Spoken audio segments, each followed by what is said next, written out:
I never thought my voice could shake a courtroom. But there I was, standing in the middle of that cold, silent room, my heart pounding so loudly I thought everyone could hear it.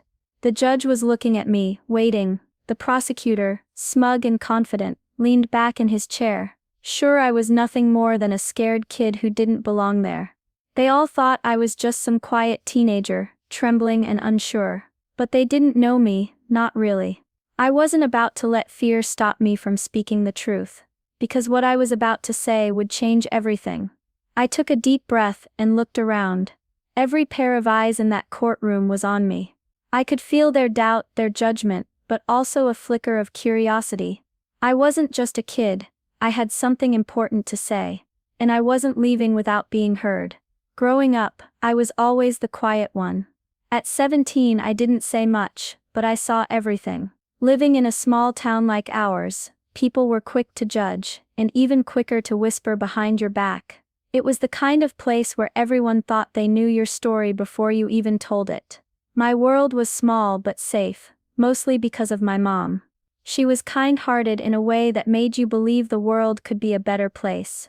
She worked hard, always smiling through whatever life threw at her. But she wasn't perfect, who is? Still, I never doubted her for a second. That all changed when she got into trouble. Big trouble. The kind of trouble that makes you question everything. My mom was accused of something terrible, embezzlement from the community center where she worked, stealing money that wasn't hers. At least, that's what everyone said. I remember the day the police showed up. My mom was shaking, but she kept telling me, "It's going to be okay." I wanted to believe her, but the fear in her eyes told a different story. Then came the lawyer. Mr. Carlson. He was supposed to help her, but from the start he seemed bored, like he was just going through the motions. He never looked us in the eye, barely returned our calls. I could feel the weight of his indifference crushing my mom's hope little by little.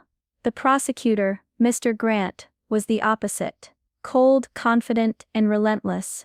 He treated my mom like she was already guilty, showing no mercy in court.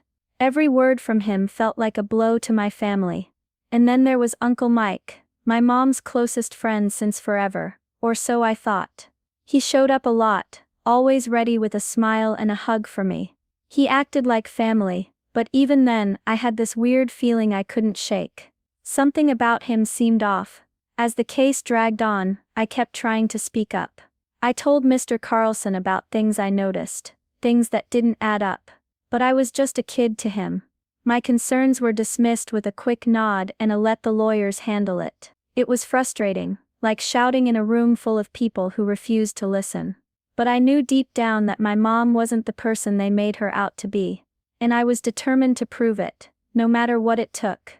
The accusation was clear and harsh. My mom had stolen money from the community center. They said she had embezzled thousands of dollars, money meant to help families like ours. Money that disappeared without a trace. It was the kind of crime that made people angry and quick to judge. The evidence they showed was hard to ignore. There were bank transfers from the community center's account to a personal account in her name.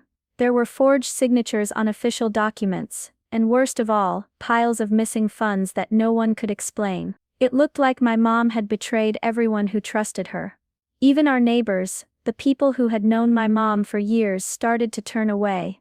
Whispers followed us everywhere, questions in every glance. How could she, they asked. What kind of person does that? Their faith in her vanished like smoke. But something didn't feel right to me. I watched my mom closely during those long days. She was tired, yes, but not guilty. I couldn't believe she would risk everything for money she didn't need. There had to be another explanation. So I started looking closer. I went through papers, emails, and old receipts, anything I could find. That's when I found it. An inconsistency so obvious I couldn't believe no one else had noticed. One of the checks they said she had signed was dated the same day she was in the hospital, barely conscious, after an emergency surgery. The signature was perfect, but my mom hadn't been anywhere near the community center that day. She couldn't have signed that check. That small detail gave me hope. If this was forged, maybe the rest of the evidence was too. Maybe someone was trying to frame her. But if no one else would listen, I knew I had to keep digging, even if it meant standing alone against the entire town. I took the inconsistency straight to Mr. Quirt Carlson, our lawyer, hoping he'd see what I saw. But instead of listening, he barely glanced at the papers and told me, "You're just a kid, leave the legal stuff to us." His words felt like a punch in the gut. How could he dismiss something so important? How could he ignore the possibility that my mom was innocent? But I wasn't about to give up. If the adults weren't going to help, I'd have to do it myself. I started sneaking into the community center after school, borrowing time on the old computer to dig through emails and time cards. I printed out messages that didn't make sense, shifts that didn't add up, and files that disappeared. It felt like I was piecing together a puzzle no one else wanted to solve. At school, things weren't easy. Gossip spread fast, and suddenly everyone treated me like I was on the wrong side. Some kids whispered behind my back, calling me the lawyer's kid, or worse, the liar's daughter. Teachers, and even some grown-ups, acted like I was just a kid playing detective, telling me to leave things alone. But inside, the fear of being wrong clawed at me. What if I was making a mistake? What if my mom really was guilty? But every time I looked at her, broken, scared, losing hope, I knew I had to keep fighting. The weight of this battle wasn't just mine, it was hers too. I couldn't let her give up, not when the truth was still out there. Then, one evening, everything changed. I was going through security logs when I noticed something strange, a late-night entry into the community center, well after closing time. I begged the center's manager to let me see the footage. At first he refused. But after I showed him the signatures and documents I'd found, he relented. The video showed someone I never expected, Uncle Mike. The man who had always been there for us, who everyone trusted. There he was, sneaking into the office, rifling through drawers and copying documents. My heart hammered as I watched him moving in the shadows, the very person I thought would protect us. I couldn't believe it. All this time, the person we trusted most was the one who had set my mom up. But with this proof, I knew I finally had a chance to clear her name. Now, I just had to convince someone to listen. The day of the trial felt heavier than I ever imagined. From the moment we stepped into the courtroom, the atmosphere was cold and tense. My mom sat at the defense table, her hands trembling, eyes tired but holding on to whatever hope she had left. Carlson barely looked up from his papers, acting like this was just another boring day at work. I could tell he wasn't fighting for us. On the other side, the prosecutor, Mr. Grant, was sharp and relentless. He laid out the evidence with a cruel certainty, painting my mom as a liar and a thief. Every word he said seemed to push her deeper into trouble. It felt like the whole room wanted her to lose. As the case dragged on, I kept biting my lip, wanting to scream that they were wrong, that I had proof. I couldn't stand by and watch her be crushed by lies. Finally, I couldn't hold it in anymore. I stood up and asked the judge if I could speak. The courtroom went silent. The judge looked at me like I'd lost my mind. "You're just a teenager," he said quietly, doubt clear in his voice. "This is a serious court of law. You don't belong here." But I didn't back down. I told him I had information no one else had seen. I begged him to listen, not just as a judge, but as someone who wanted the truth. The tension in the room grew thick, as the judge stared at me for what felt like forever. Finally, with a sigh and a nod, he said, "Very well, you may speak. But keep it brief." That moment was everything. The chance to finally tell the truth, my truth. And I wasn't going to waste it. I took a deep breath and stepped forward. My hands shook, but I forced my voice to be steady. All eyes were on me. Judges, lawyers, the courtroom packed with strangers. The silence was deafening, but I knew this was my moment. "I want to tell you the truth about what really happened," I began, my voice growing stronger with every word. "My mom didn't steal the money from the community center. She was accused because someone wanted to cover their own tracks." I pulled out the papers I had carefully organized, the emails, the time cards, the receipts. "Here is the timeline of events. On the day they say my mom signed a check for over $5,000, she was in the hospital, recovering from emergency surgery. This check was forged. I held up the document for everyone to see. That's a fact. I continued. The real evidence was hidden. Emails were deleted, time cards changed, and crucial documents were altered. I glanced at the judge, who was leaning forward now, clearly interested. But what's even more important is this. I took a deep breath and described the security footage.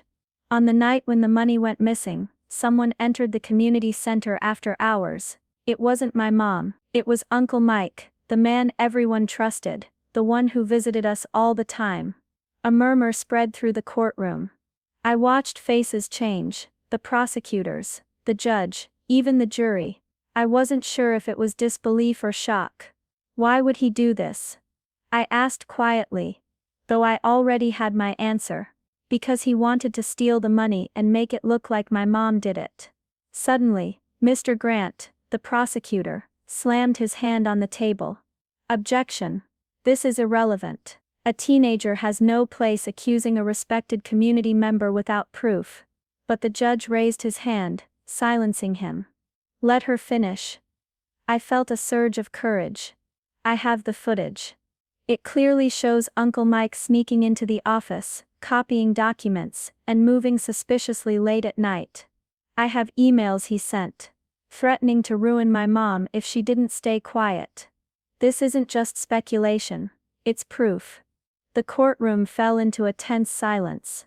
No one spoke for what felt like an eternity. Then, whispers began to rise. People exchanged looks, some skeptical, some stunned. I knew I was risking everything. What if they thought I was lying? What if I was wrong? But deep down, I knew the truth, and for the first time it felt like someone was really listening. The judge leaned back, steepling his fingers as he processed everything. The prosecutor's face was tight with frustration, but he said nothing. For a moment, I felt like the whole world was holding its breath, waiting to see what would happen next. Would they believe me, or dismiss me as just a kid who dreamed too big? I stood there, heart pounding, waiting for the answer. For a moment, the courtroom was silent. Too silent. Then, unexpectedly, the judge stood up. His eyes were sharp, focused, like he'd just been handed something he couldn't ignore. He turned quickly toward the bailiff and said, "Bring in the security footage. I want it played now." A wave of whispers swept through the room as the bailiff fumbled with the equipment. Everyone's eyes were glued to the screen, waiting. The lights dimmed slightly, and then the grainy video flickered to life. There, clear as day, was Uncle Mike. The man everyone trusted, sneaking through the community center late at night. He moved carefully, pulling open drawers, rifling through papers, and copying documents. His face was unmistakable. Gasps filled the courtroom. Some people covered their mouths in shock. Others exchanged stunned glances. The prosecutor's confident expression crumbled, while my mom's eyes filled with tears. The judge turned to the courtroom, his voice firm. "This footage changes everything. I am ordering an immediate investigation into these new findings." My mom broke down completely. She buried her face in her hands, sobbing after weeks of holding back her pain. I felt tears sting my own eyes, relief and heartbreak crashing over me all at once. Then the bailiff stepped forward and approached Uncle Mike. Without hesitation, he placed handcuffs on him. The man who had pretended to be family was now a suspect, arrested right there in the courtroom. I looked at my mom, her face raw, but finally free from the weight of false accusations. That day, justice didn't just come from the judge's gavel, it came from the truth I refused to let go of. The charges against my mom were dropped that very day. The courtroom buzzed with murmurs of apology and disbelief. Some neighbors came forward, their eyes filled with regret as they said sorry for doubting her. But even with their words, the damage had been done, trust broken, scars left behind. As I watched my mom take her first steps toward healing, I realized something powerful. It wasn't just the evidence or the footage that saved her, It was my voice. The one they all ignored, the one they thought was too small to matter. They thought I was just a kid. But kids notice what grown-ups miss, and sometimes that's exactly what it takes to bring the truth to light. If this story touched you, please like the video, share your thoughts in the comments, and share it with someone who needs to hear it. Don't forget to subscribe for more powerful stories like this one. Your support means everything. Thank you for listening.